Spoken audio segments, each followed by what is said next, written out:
Hey, I'm Dan Harris from Nightline. I'm here with Brendon Urie from Panic at the Disco. In the disco? At the disco? At the.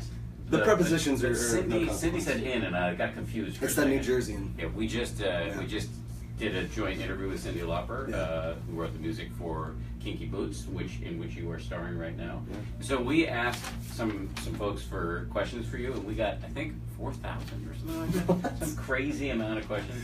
You got a lot of fans, man. That's great. That's great. So here's one. Do you have different vocal warm-ups now compared to the ones you do for tour?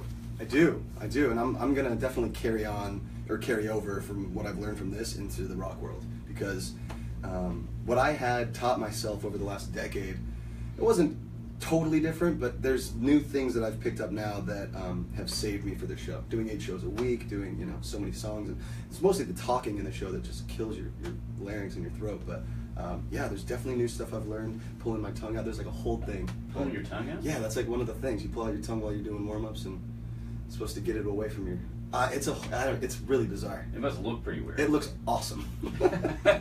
It's very cool. So, okay, so do you get to keep the high heels after the shows are over, or do you have to return them? Well, I get to keep those things. Those are custom, baby. So when I showed up to get fitted for them, I had my skinny jeans on. I was like, maybe I should take these off to fit. He's like, you're going to be fine. So now that I have them, everybody calls me squeaky boots, because they're brand new and everybody's are like worked in, so every time I walk it's ring, ring, ring. But yeah, I get to keep them. So I plan on being Lola. I want to be a drag queen for Halloween, because I got the boots. Yeah, absolutely. Yeah. Use them. Do you see yourself pursuing acting more in the future? Musical theater, movies, TV, etc.? Yes, I would love to do all of that. Anything, really. This was my first real jump into acting, and I was so terrified. But I know that that's a good sign. When I'm scared, like really anxious, I know that's a choice you can make, to just completely fail and then try again, or to just succeed and just run headfirst into it and see what happens. I love scaring myself, so that it helps. Cyndi Lauper said that he's going to be a movie star, just for the record. How nervous were you when you performed on the first night versus now? So you've been doing this about 4 weeks. Mm-hmm. Are you still nervous, or have you gotten comfortable? Nervous, no. I was nervous the first night, and only because of one reason. When I had a full dress rehearsal the day of my first show, and I went up to greet my dad, first scene, and I grabbed the champagne glass and it fell. I was like so nervous, I shook it and it like dropped off the top of the unit, shattered everywhere, and everybody in the cast just grabbed it and kind of went back to the scene. But after that I was like, okay, I know I won't do that again. So after that, the first show I walked out, I was just white knuckling that thing. I was like, I'm not letting you go, and then handing it off. It was just like, no. And then after that, I was like, all right. So the bad thing happened, and now I'm good. But after all these years with Panic, where you travel all over the world, you perform in front of tens of thousands of people, being on a Broadway stage in front of what, 400 people, or I don't know how many people. I was like 1,400. Yeah. So why would that make you so nervous that your hands shook? It wasn't even. I wasn't even thinking about the audience at that point. I was just wanting to do well by the cast. So when I get up there, it's so intimidating because they're all such phenomenal actors and just so good at every aspect of what they do. And I would notice that they would do quirky little changes. So then at that point, I was like, oh, so it's a living, breathing thing. Okay, we're gonna mold this together, and it makes me react differently. So it was just all intimidating, and I think it all came to a head, and I was just like, oh, geez.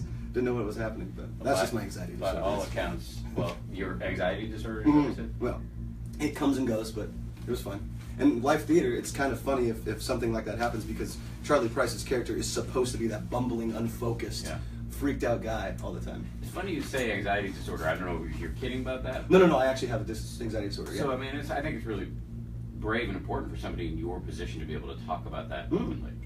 Absolutely. I mean, it's just a real thing. But that was, even when my band, so when Panic was starting off tour, it felt natural to want to perform. So that was never like a crazy thing.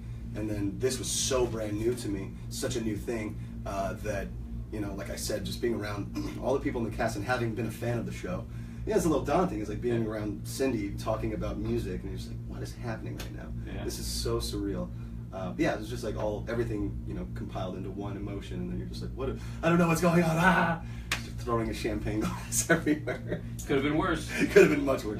So what are your plans for after your run on Kinky Boots? Because you're going through early August. Yes. Will you be writing new music, touring, taking a break? What's the plan? Yeah, so I'm actually writing music like in between shows. Came in here, was working on a couple beats.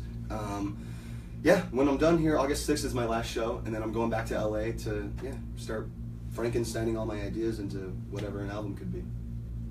I think your fans are going to be very excited about that. I hope so. And here's the last question. What touristy things have you done or will you do while living here in New York City? I haven't had a lot of time to do that much, but the last like touristy thing I did, I don't know if it's touristy. I walked to the High Line, went to Chelsea Market.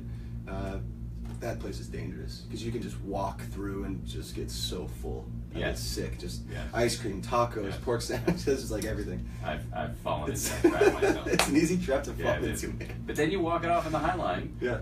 For those of you who don't live in New York City, the High Line is this incredible park that was built onto these old elevated train tracks, and it runs for blocks and blocks and blocks along the west side of the city. Beautiful. But at one point, there's this little trap in there called Chelsea Market where they have delicious food, and you can get really fat really very quickly. Yeah, you feel very sick. You don't look fat, but even slightly. That's very kind of you. No, I'm just kidding. No, it's definitely dangerous, man. I just leave there sick every time. I can't help it. I don't know why. Self-control, discipline. I don't know what those things are. Yeah, you're my brother in that sense. Thank you very much for doing this. Really Absolutely, appreciate man. it. Really appreciate it. Yeah, we're going to do another interview for Nightline, and this piece will air in the not too distant future. We'll let you know. But thanks again. Thanks, but man. thank you guys. Bye.